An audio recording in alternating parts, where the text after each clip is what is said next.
We're confident that we can proceed with our vaccine programme exactly as planned. Last night, the Prime Minister talked to President von der Leyen, the President of the European Commission, and made clear that we need to have the contracts that have been entered into honoured properly, and it was made clear that that supply would not be interrupted, so we can proceed with our plans and make sure that our so far highly successful vaccination programme can continue. Confident, we have assurances that the supply that we have procured, the supply that we have paid for, is going to be delivered.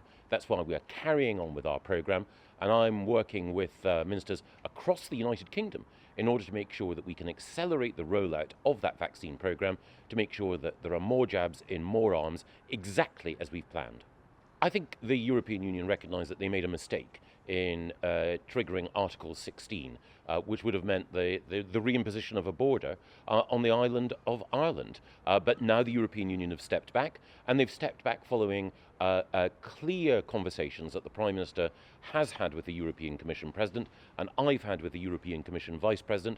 They recognise that they have made a mistake, and I believe that we can now concentrate on making sure that our vaccine programme is successful, and also that we can resolve the issues in Northern Ireland that have been such a concern to the people of Northern Ireland. We want to work with our friends and neighbours in the European Union. We recognise some of the difficulties and the pressures that they face, but the decision yesterday to trigger Article 16 to, in effect, see the reimposition of a border on the island of Ireland, that was a mistake. That's been acknowledged. Now we can move on, and we can ensure that the issues which the people of Northern Ireland are legitimately concerned about can be addressed.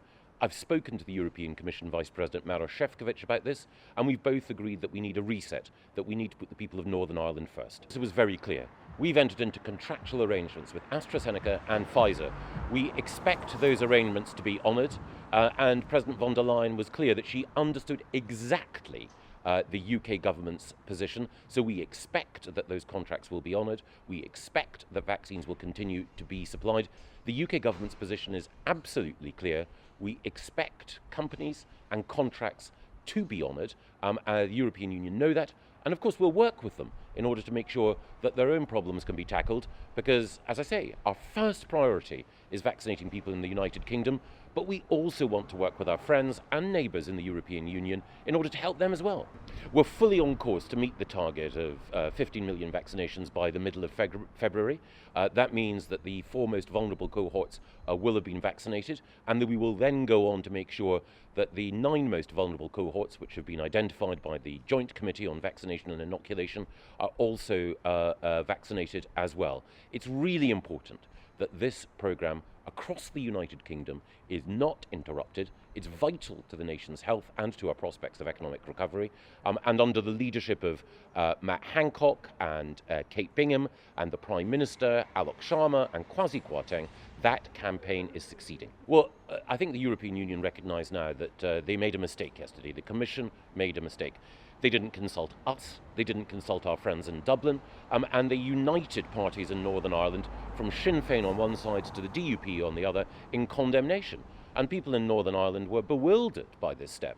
Now, the Commission have stepped back, and I've talked to the Commission Vice President Maroš Šefčovič about this. He recognises, he's committed to making sure that the Belfast Agreement works in the interests of all of Northern Ireland's people, and he recognises, therefore, that we do need a reset, and I'm looking forward to working with him and the parties in Northern Ireland to help address the problems that people in Northern Ireland have identified. Well, I've always argued that we were right to leave, but I also think it's important that we have good relations with our friends and neighbours. And that's why I wanted to make sure that we can do everything we can after the mistake that was made yesterday to make sure that we can work together.